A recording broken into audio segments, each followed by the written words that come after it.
안녕하세요. 예. 음, 오늘은 어, 예, 독일의 문제에 대해서 좀 얘기를 할까 합니다. 왜 생뚱맞게 독일 얘기를 하는지 모르겠지만 우리가 일본의 그 식민지 침략에 대해서 얘기할 때 자꾸 독일 얘기를 많이 해요. 예. 이게 이제 보통 어떤 식으로 얘기냐면 일본은 사죄를 하지 않았다 제대로. 그리고 책임지지 않았다. 그런데 독일은 제대로 책임을 졌다. 그렇기 때문에 일본이 참 나쁘다. 뭐 이런 식의 어떤 그 비교를 통해서 상대적 일본의 죄악을 밝히려고 하는 얘기가 많이 나오죠. 뭐 일본인 자신들 중에서도 양심 있는 사람들은 그렇게 얘기합니다. 근데 이 독일이라는 나라 과연 어, 그렇게 양심 있는 나라라고 볼 수 있을까라는 생각을 합니다. 그러니까 어, 글쎄 그 양심 있다는 말도 참 그 애매하지만은 책임을 지고 있다라는 말 자체도 굉장히 지금 애매합니다. 독일이 2차 대전에 대해서 사죄를 하고 잘못을 인정하고 그 전범을 처벌했다. 그렇기 때문에 굉장히 독일인들은 양심이 있다 이렇게 얘기하는데 그것이 만약에 어쩔 수 없는 상황에서 이루어진 거라면 음, 그것을 과연 양심이 있다고 볼 수 있을까요? 예를 들어서 내가 어떤 사람이 잘못을 했어요. 그런데 그 사람이 내가 얼마든지 제압을 역압을 할 수 있는 사람이에요. 그런 경우라면 사죄를 안 하고 버틸 수 있어요. 그런데 상대가 나보다 힘이 세고 훨씬 강해요.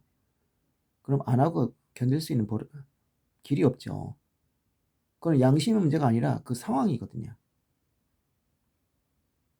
자, 그러면 독일은 왜 철저하게 사과를 했고 일본은 하지 않았는가? 그렇게 보이는가 최소한도? 그리고 독일이 한 사죄는 누구를 향한 사죄였는가? 그 문제 같은 것도 생각해 봐야 됩니다. 예. 제가 이제 왜 일본은 음, 이상한 나라가 되었는가 이 책에서 처음 부분에 이걸 밝혔어요. 그러니까 왜 일본은 사죄를 안 한 것처럼 보이고 독일은 사죄를 한 것처럼 보이고 그리고 독일은 양심적으로 보이고 일본은 그렇지 않은가. 이 문제를 종교적 문제로도 볼 수 있습니다. 그러니까 이 독일은 기독교 국가죠. 기독교 국가이기 때문에 어떤 기독교의 어떤 죄의식이라는 게 있습니다. 그러니까 신이라는 절대적인 존재가 있고 그 신은 물론 이제 일본에도 신은 있어요. 근데 일본의 신은 절대적인 신이 아니에요. 신도의 나라라 그죠?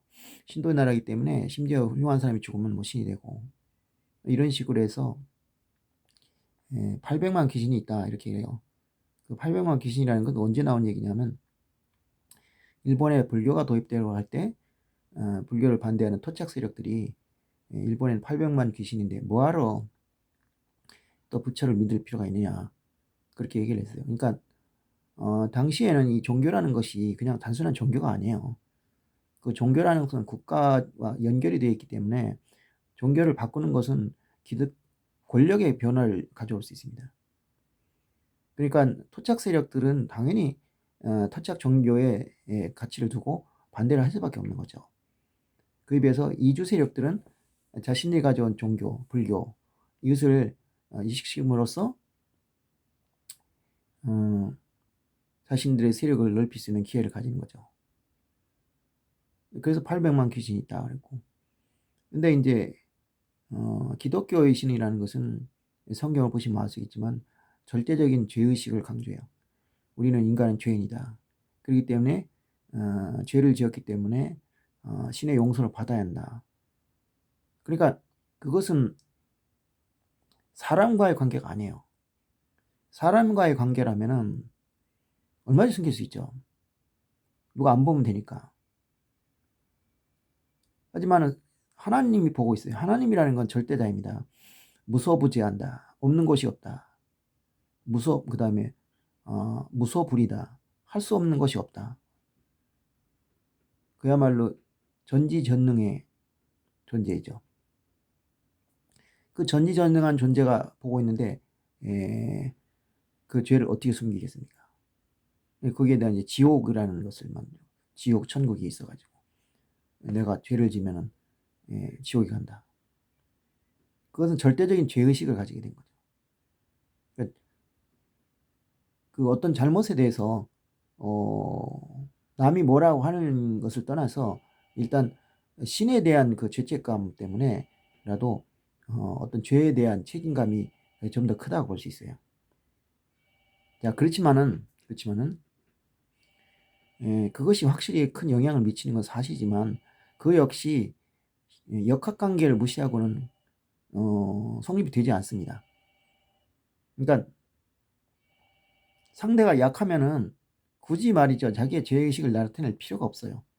물론 개인적으로는 양심을 가지고 자기의 죄를 드러내고 그리고 용서를 비는 사람들이 있지만 이건 개인적인 문제입니다. 그럼 반면에 일본 같은 경우 어떻게 하냐? 바로 일본에는 죄의식이라는 게 없고요. 부끄러움만 있습니다. 부끄러움이란 뭐냐? 남을 의식하는, 이거는 인간관계에서 체면이라든지 명예라든지 그런 거예요. 그러니까 다른 사람과의 관계이기 때문에 얼마든지 속일 수 있는 거죠. 그리고 상대적인 거, 그리고 우리 편이냐 아니냐도 문제고. 그러니까 우리 편에게 유리한 거, 잘한 것은 죄가 아니에요. 부끄러울 필요가 없어요. 근데 우리 편한테 못했어요. 그럼 부끄러운 거야. 사무라이들이 할복을 한다면 그것은 우리 편에 대해서 잘못을 한 것이기 때문에 상대에게 잘못해서가 아니에요.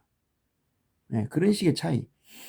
하지만 그것도 역시 그러니까 이것은 완벽하게 역학관계입니다. 그러니까 일본 사람은 약자에게 강하고 강자에게 약하다는 말이 그래서 나온 거예요. 그러면 서양 사람들은 약자한테 약하고 강자한테 강할까요? 그거 아니에요.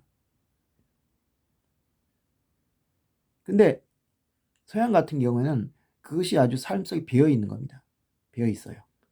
그렇기 때문에 그게 아닌 것처럼 보일 뿐이죠. 자,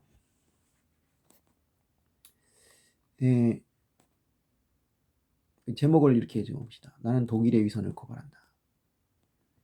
이게 지금 나는 고발한다죠. 자, 에밀 졸라라는 사람이 있습니다.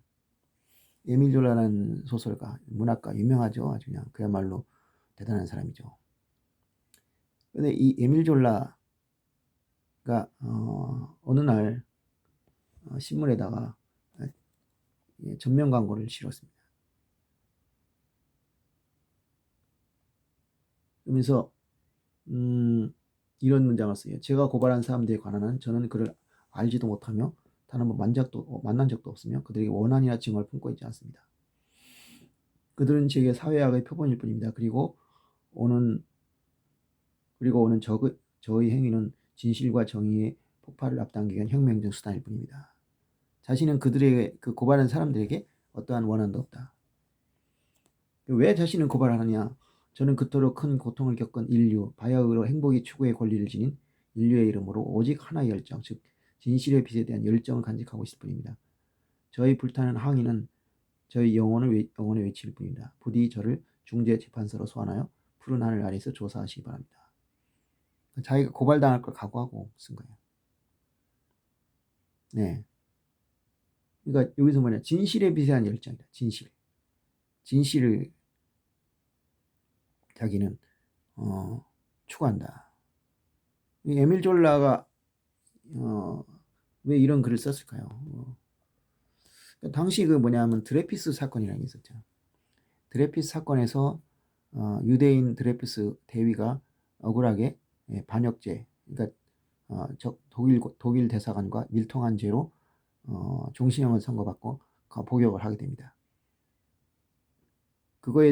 하지만 그것의 진실이, 근데 그 다음에 진범이라고 할 사람이 나타났는데 이 군사재판소는 그것을 무시하고 그대로 무죄 판결을 내고 드레푸스를 그대로 놔둡니다. 이로 인해서 프랑스의 국론이 분열되게 되는데 에밀 졸라는 이것에 대해서 잘못된 것이라고 신문에 고발하게 됩니다. 광고를 내서. 대단한 용기죠.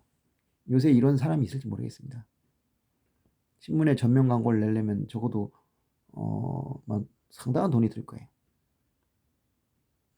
아마 몇 천만 원 정도 들 겁니다. 지금도. 예. 근데 그 정도를 낸 거예요. 이 사람의 그것이 얼마나 큰 돈인지 모르겠지만, 그러니까 그 진실에 대한 그 집착, 그것을 지키기 위해서, 진실의 가치를 지키기 위해서 에밀 졸라가 이것 등을 한 겁니다. 자, 제가 나는 고발한다 얘기했을 때는 저 역시 진실입니다.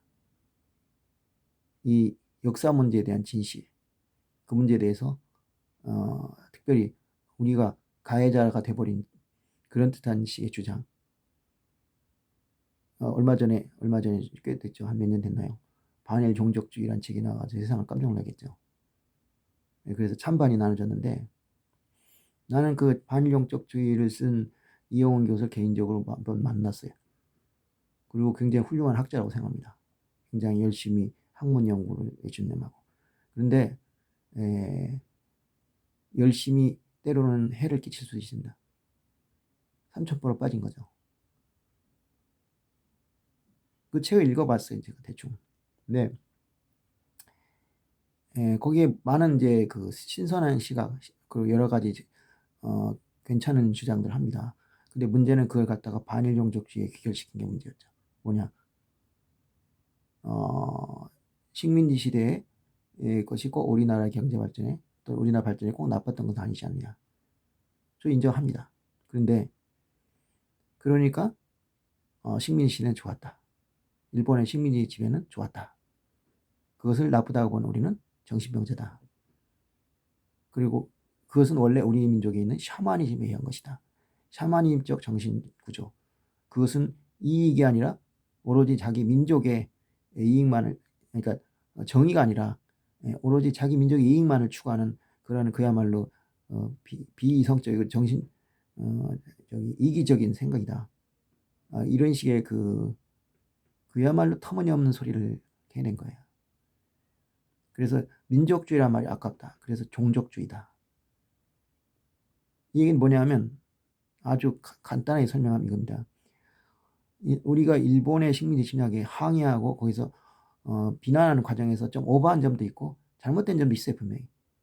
그러니까 사람이 피해를 입으면 이성은 있습니다. 그러니까 좀 과도하게 상대를 비난하고 공격해서 사실이고 어떤 게 사실이고 그 점 지적한 점은 뭐 괜찮다고 생각해요. 좀 우리가 좀 더 이상적으로 생각을 해보자. 그건 대단히 좋은 얘기입니다. 근데 그렇다고 그래가지고 그것을 과도하게 했다고 해서 정신병자를 몰고 저 인간은 원래부터 이기적인 인간이다. 이렇게 하고 또 처음에 이제 뭐냐면 무고죄가 우리가 많다. 그래서 우리는 거짓말쟁이입니다. 우리가 무고죄 많은 거 사실이에요. 그리고 지금은 그 정직이라는 면이 좀 많이 약해진 건 사실이에요. 그러나 그것이 피해자, 그러니까 말하자면 어떤 사람이 피해를 봤는데 엄청난 피해를 봤는데 그 사람이 평소에 거짓말을 좀 많이 했다고 쳐요. 그렇다고 해서 사실로 드러난 것까지 모조리 다 부인할 수는 없는 겁니다. 그리고 피해 사실 자체를 부정할 수도 없고 또 그것을 이유로 해서 그 사람을 정신병자로 모르니까 오히려 가해자다 이렇게 말할 수는 없는 거예요. 그러니까 한마디로 얘기해서 극단적인 거죠, 이 사람이. 근데 이 이영훈 교수의 이런 주장이 그냥 어느 아침에 갑툭튀라든지 아니면 뜬금없이 나타나는 게 아니에요. 그러한 것을 지지하는 세력들이 있습니다, 이 사회에. 예. 그러니까 제가 말씀드리고 싶은 것은 우리나라는 정이고 일본은 불이다 이런 식의 단순한 얘기를 할 수는 없어요. 그렇지만은 앞에서도 이제 얘기했지만은 잘못된 건 잘못된 거예요. 예? 식민지 지배를 하고 남의 나라를 침략한 것, 그리고 길 가는 사람을 돈을 뺏고 때린 것, 그리고 지나가는 여자를 성폭행한 것, 이거는 잘못입니다. 그건 인정해 놓고 그 다음 얘기를 해야지. 어? 그것을 만약에 어떤 식으로 처벌하냐. 근데 예를 들어서 뭐 너무 심하게 처벌한 거 아니냐. 좀 너무 심하게 그렇게 그것까지 잘못한 게 아니냐. 이런 논란이 있을 수 있어요. 하지만 오히려 그 피해자를 갖다 가해자로 몰아버리고 아니면 정신병자로 몰아버리고 이런 정신고전은 분명히 잘못된 거 아닙니까? 이게 왜 이런 미친 논리가 나오냐. 그 점에 대해서 오늘 좀 생각해 보자. 근본적으로. 제가 어떤 사람들의 대화를 들었습니다. 자, 한번 들어보시죠. 식민지 지배가 불법입니까? 식민지 지배가 불법이라는 이야기는 없습니다.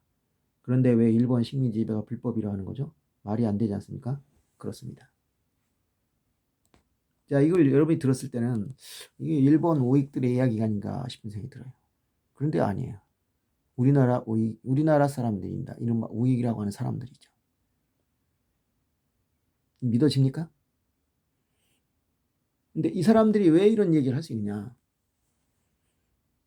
불법이라는 것을 일단 형식적으로 법적으로 뭔가가 이루어져서 그래서 체결만 되면 뭐 아니면 이루어지면 그것이 합법이다라고 생각하는 그야말로 형식적 법리론이랄까요? 그런 것에 의해서 말하는 거죠. 분명히 우리 한일 합방이라 하죠, 걔들. 한일 합방할 때 분명히 형식적 절차를 갖췄다. 근데 그것도 지금 논란이에요. 그냥 고종황제가 사인하지 않았다. 그것도 있고. 아니, 순종황제죠. 제대로 형식이 이루어지지 않았다. 이게 되는데 설령 이루어졌다 칩시다. 이루어졌다고 칩시다. 그렇다면 그 집행이 그 조약이 과연 정말 그 오늘날의 법리로 봤을 때 그것이 정말 합법이냐,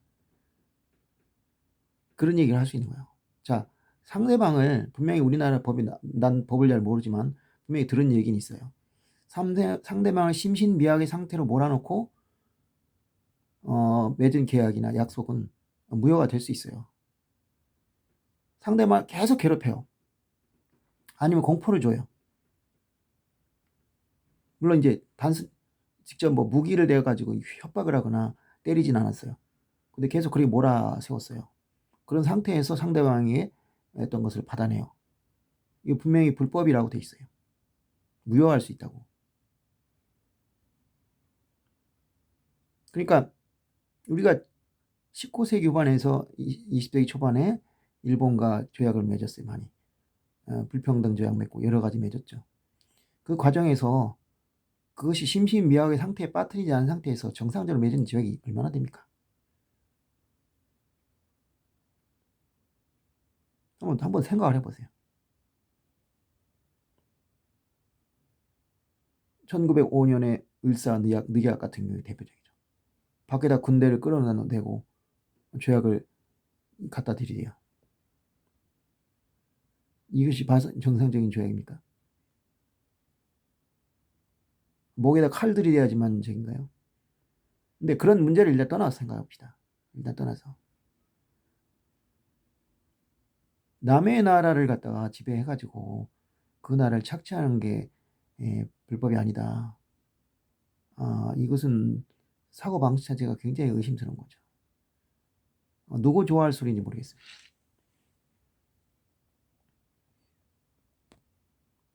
그러니까 이 논리는 사회에서도 통할 수 있어요. 그러니까 이런 걸 지지하는 사람의 심리 구조는 뭐냐면 이른바 자유주의적 사상들의 뜻이죠. 그러니까 세상은 약육강식의 시대일 것이고 법이라고 하는 것에서 모든 게 이루어지면 그걸로 끝이다. 그런 식의 생각. 그러니까 이 법이라는 게 뭡니까? 법이 하늘에서 뚝 떨어졌습니까? 지금 예를 들어서 지금 이 사회에서 금지되고 있는 법이 노비제 같은 거. 그것이 200년, 300년 전에는 합법이었어요. 근데 지금 합법이 아니잖아요. 지금 노비제 인정 안 하지 않습니까? 그러니까 그 당시에 법으로 그렇게 됐어도 그것이 오늘날 시점에서 오늘 법이 많이 바뀌었잖아요. 근데 그것은 문제라고 할 수 있는 거예요. 근데 그걸 전혀 무시해요. 그냥 그대로 인정해 버리는 거죠. 이런 사고방식이죠. 그러니까 어떤 사람들은 그래요. 무조건 법은 지켜야 한다. 법의 테두리에서. 그럼 한번 내가 얘기해 볼게요. 프랑스 혁명이나 우리나라 사회구나 아니면은 87 민주화 운동이나 광주 민주화 운동이나 이런 게 모든 걸 법을 지켜서 했습니까? 법 지키면서 혁명할 수 있습니까? 그 우파들이 좋아하는 박정희 같은 경우에 분명히 불법이에요. 군인이 총칼을 들고 들어와서 정권을 빼앗는 거는 이거 불법이에요, 분명히. 근데 그러면 그것도 불법이라고 인정해야 되잖아요. 인정합니까? 오히려 박정희의 쿠데타에 의해서 이 나라가 발전했다, 경제 발전에 그래 잘했던 게 아니냐 이렇게 얘기하죠. 저 거기에 일본 동의합니다. 분명히 쿠데타는 불법이었지만 그걸 통해서 이 나라 바뀌었어요. 그 인정해요. 87 민주화운동 마찬가지입니다. 광주 민주화운동 마찬가지고. 3.1운동 불법 아닌가요? 집시법 위반이죠. 그렇다고 우리가 3.1운동 문제 삼니까? 그 법이 도대체 뭔데요? 법이라는 게 어찌 보면은 강자들이 마음대로 만들어 놓고 지킨다는 면도 있지 않습니까? 근데 무조건 지켜라? 그래서 뭐 세상에 혁명도 안 일어나고 아무것도 안 일어나요. 예, 그쵸?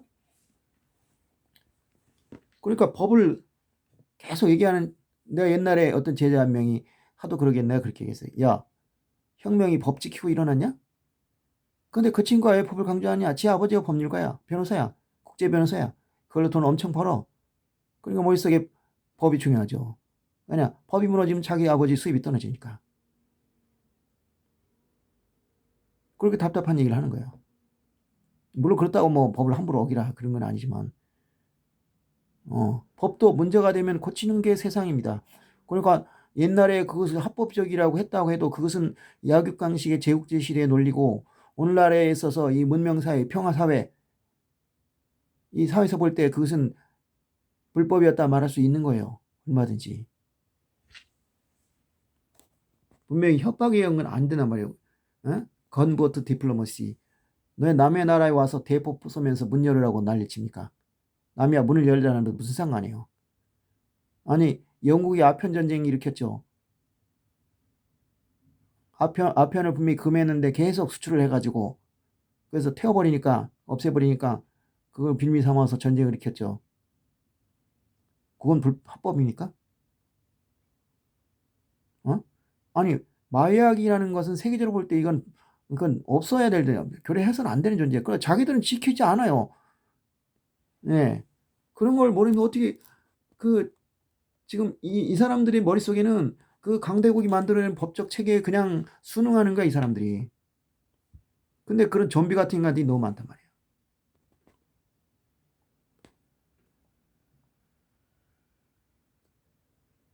응?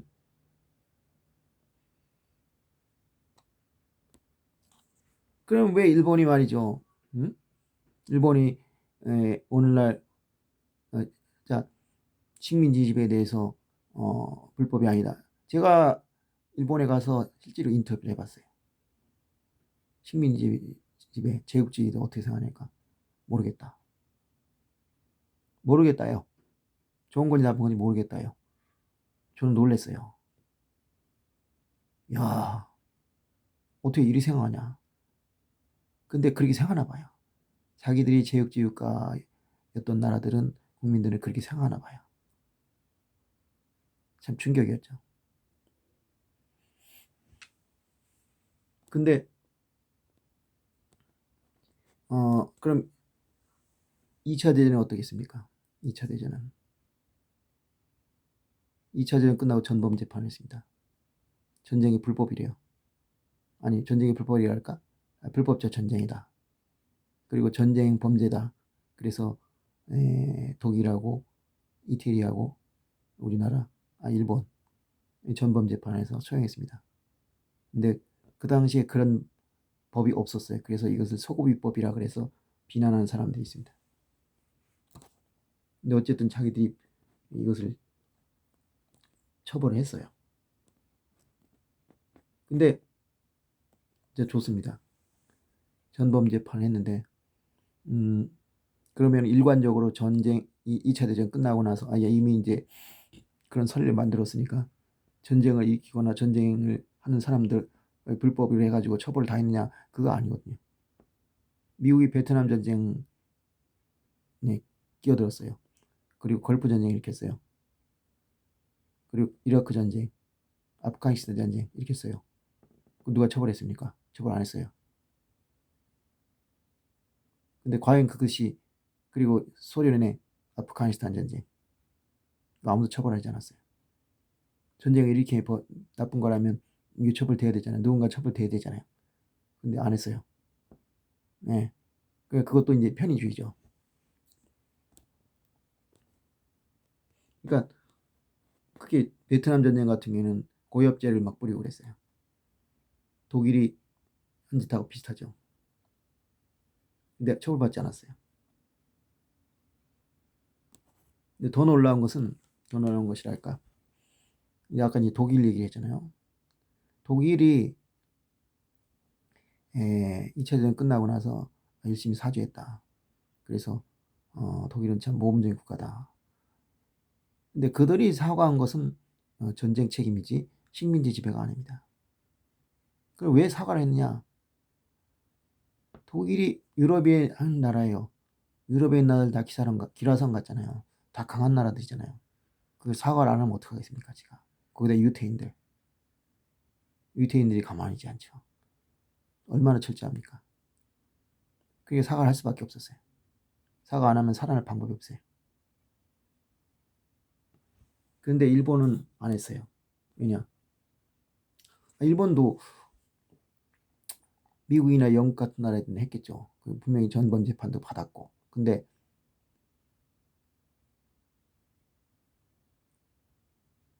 우리나라나 동남아시아에 대해서는 어땠을까요? 사과 안 하겠죠. 근데 세계 역사를 보면 이 식민지 지배를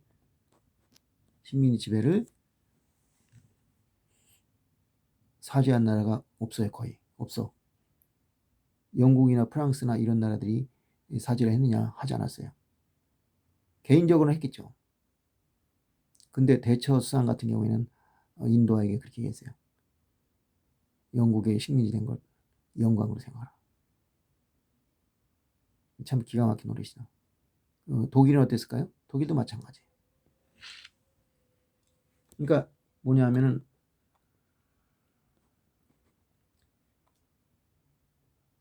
근데 그럼 일본 입장이 뭐냐?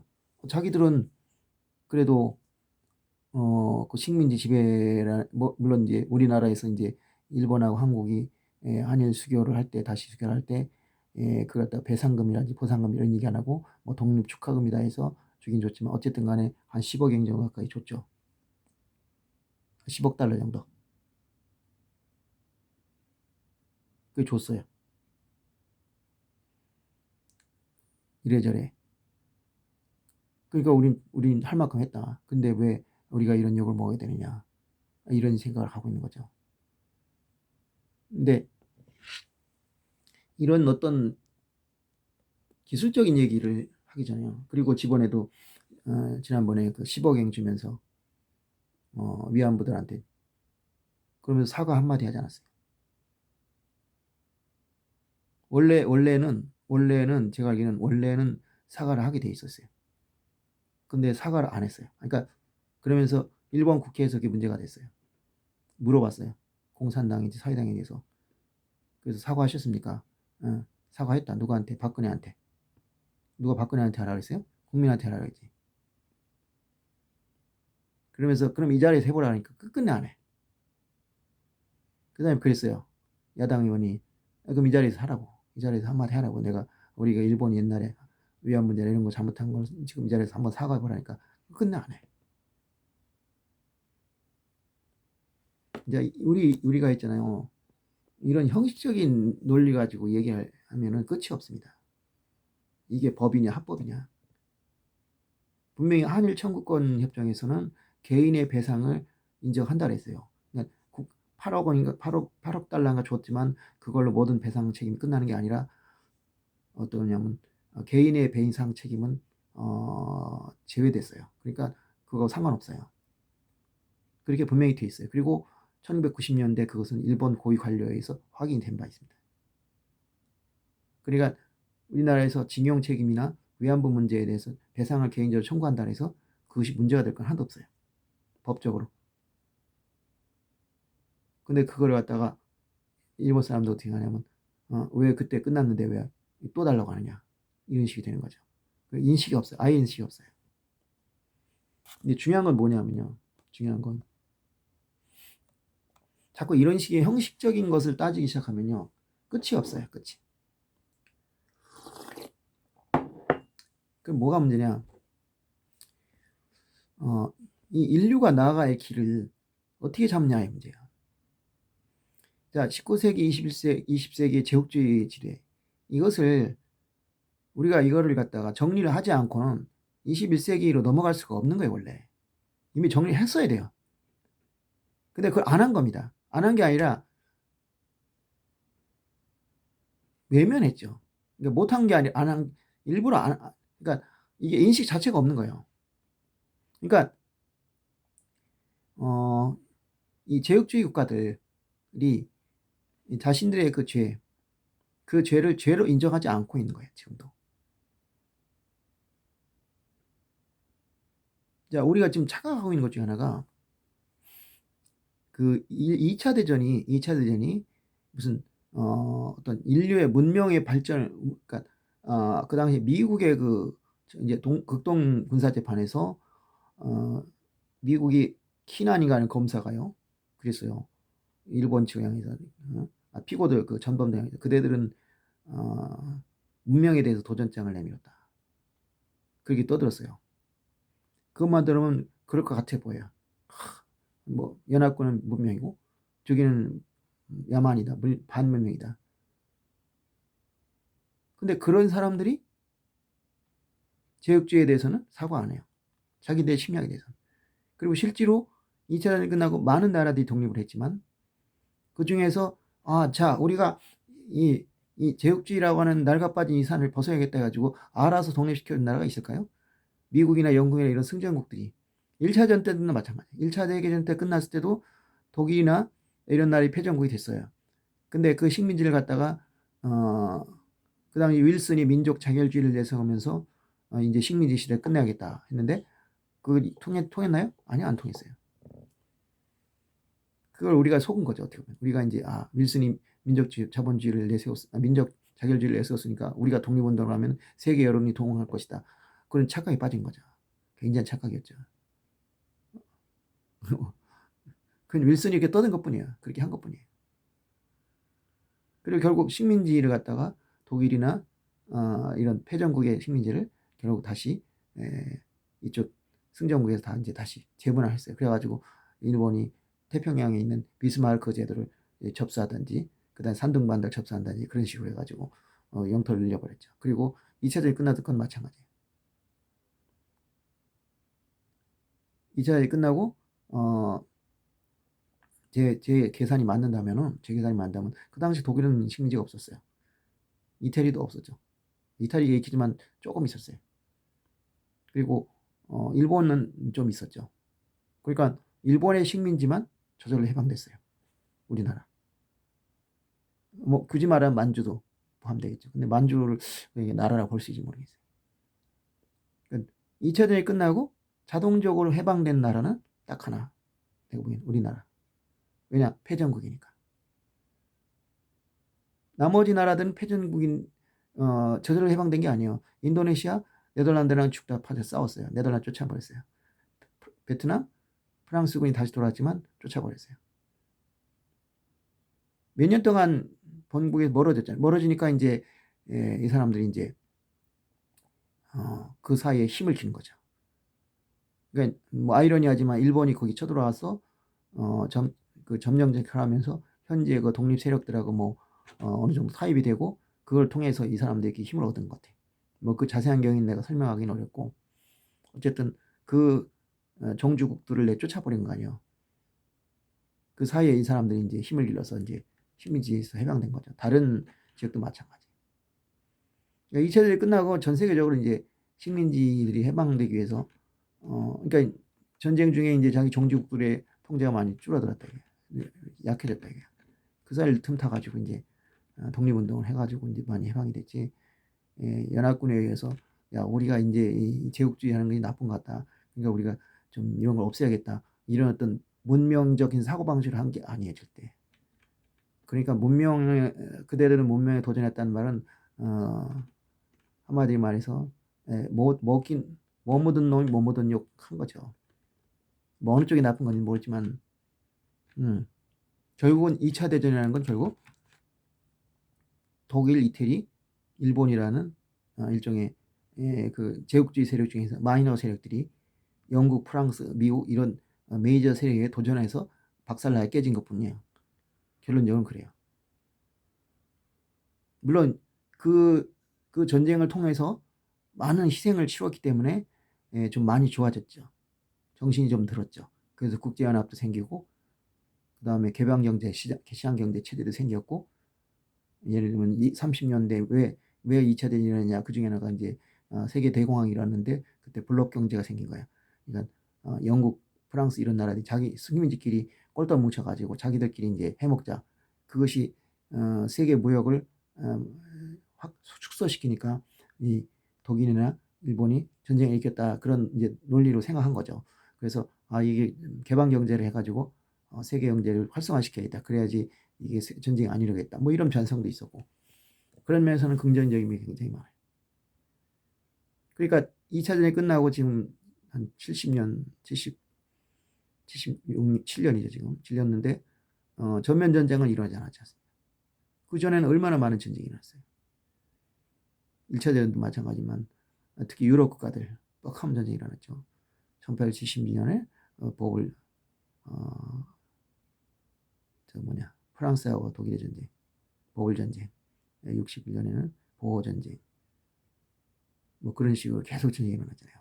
근데 지금까지 없어졌고, 또 EU가 탄생했고, 뭐 그런 식의 같은 긍정적 효과가 많습니다. 그런데 식민지나 식민지 제국주의 식민지 문제에 대해서는 현실적으로 많이 해방됐지만 거기에 대한 인식은 지금 죄책감도 없고 거기에 대한 문제의식도 없는 거예요.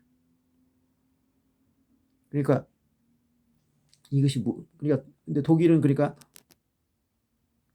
살아남기 위해서 어쩔 수 없이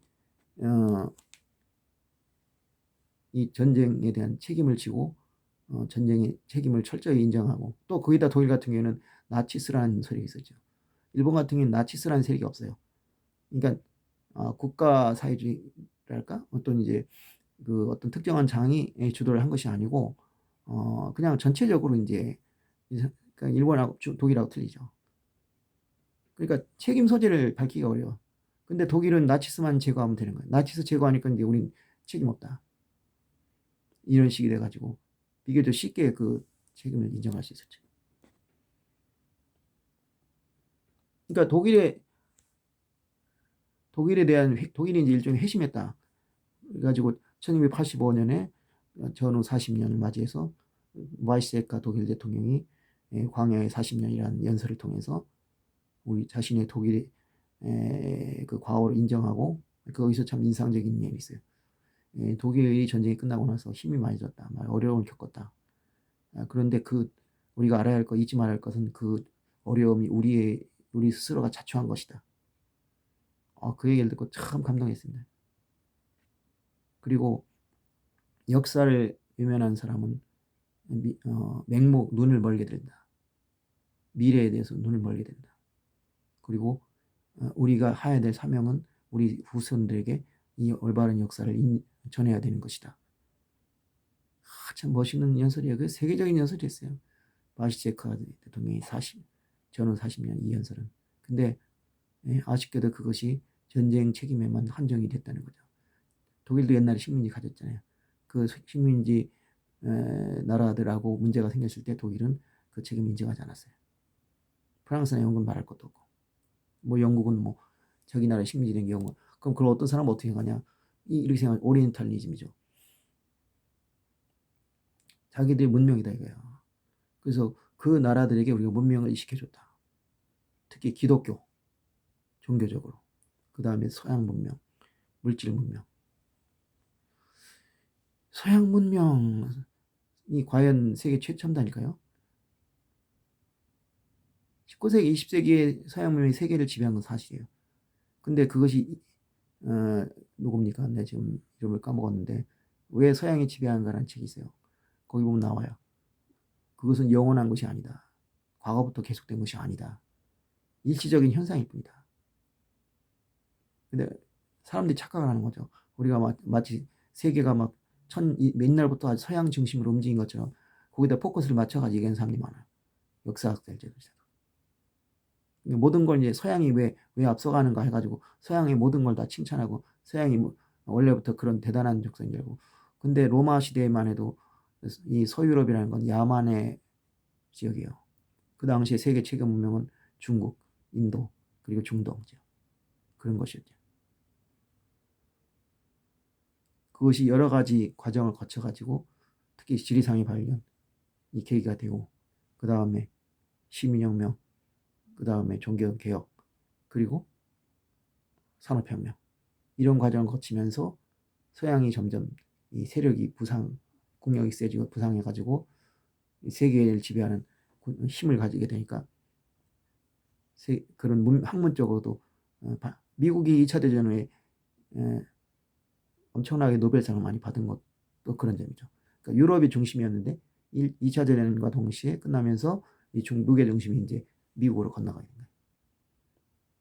그것은 국력과 관계가 있는 거죠. 1950년에 미국의 GDP가 세계 50%를 차지했어요. 왜냐? 전쟁 끝나고 직후니까 다 엉망이 된 상태에서 미국은 본토가 전혀 공격받지 않았어. 오히려 군수산업 때문에 더 발전했어요. 더 호경기를 누렸대요.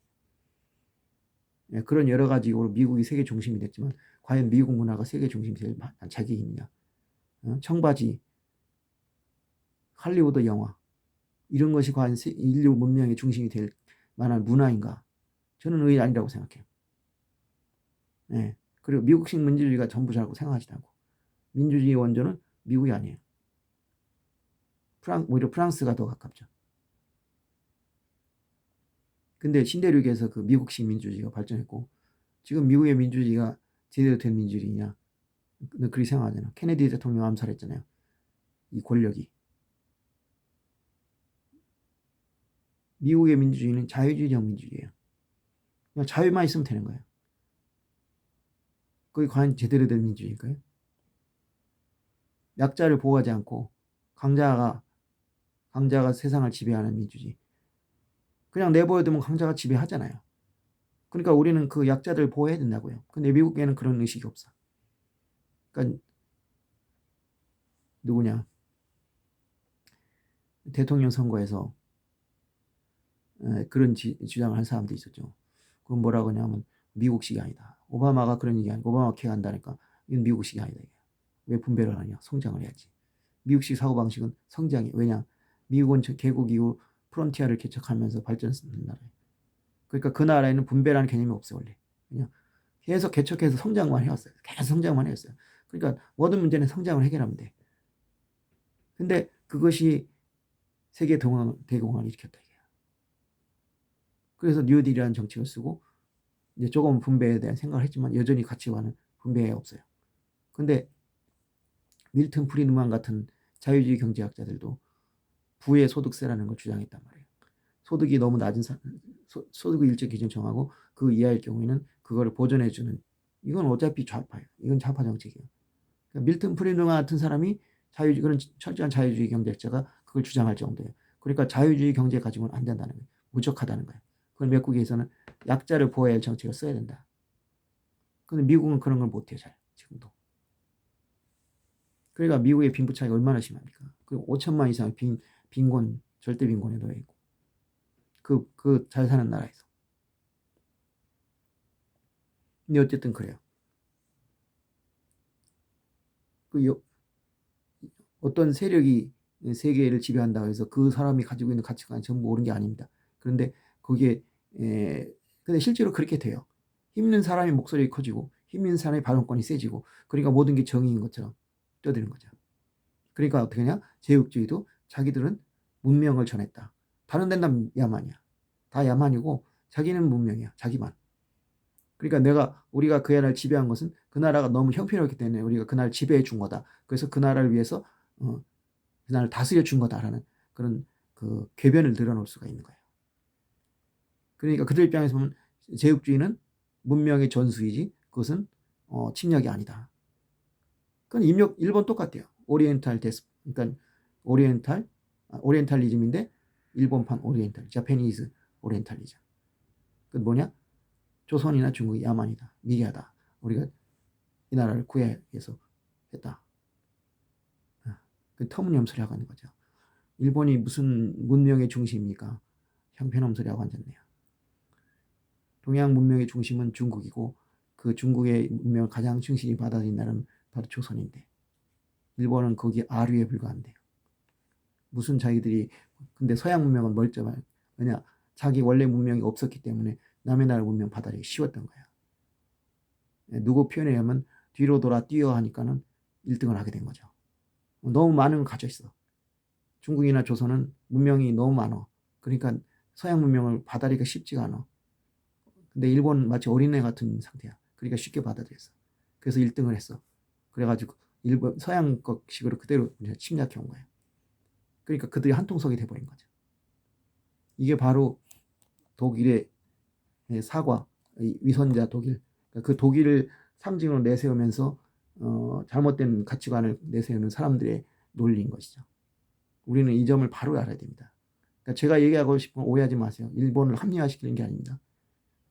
제가 말하는 건 일본을 합리화시키자는 게 아니라 서양까지 포함해서 전 제국주의 국가들의 잘못을 사과하는 날이 오도록 우리가 노력을 해야 된다는 겁니다. 그것은 바로 뭐냐? 문명이 갈 방향이 그것이기 때문에 힘으로 남을 억압하고 착취하는 것은 이 인류의 반문명적 행위이기 때문에 그것을 이 세상에 몰아내기 위해서는 제국주의 역사를 방향이 정죄하고 거기서는 반성이 있어서 그걸 통해서 인류의 새로운 시대를 열어야 되는데 그걸 지금 못하고 있는 겁니다. 이 주류 세력들이 개들이기 때문에. 그리고 일본은 거기에 편승한 것뿐이고. 이해하시겠습니까?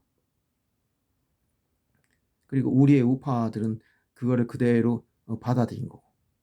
왜냐? 친일파 후예 아닙니까? 자신들의 전과를 없애기 위해서는 어떻게 하겠어요? 그런 논리를 받아들일 수밖에 없죠. 자기들 맛대로 문명대 야만을 만들어서 우리는 야만이었다. 우리는 잘못됐다. 그러니까 당연히 식민지 지배를 받아서 계몽을 받아야 한다. 이런 식의 논리를 펴고 있는 거죠.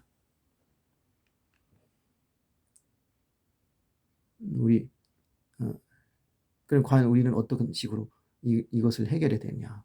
그 점을 우리가 고민해야 되는 겁니다. 네, 오늘은 여기서 말씀 마치겠습니다. 감사합니다.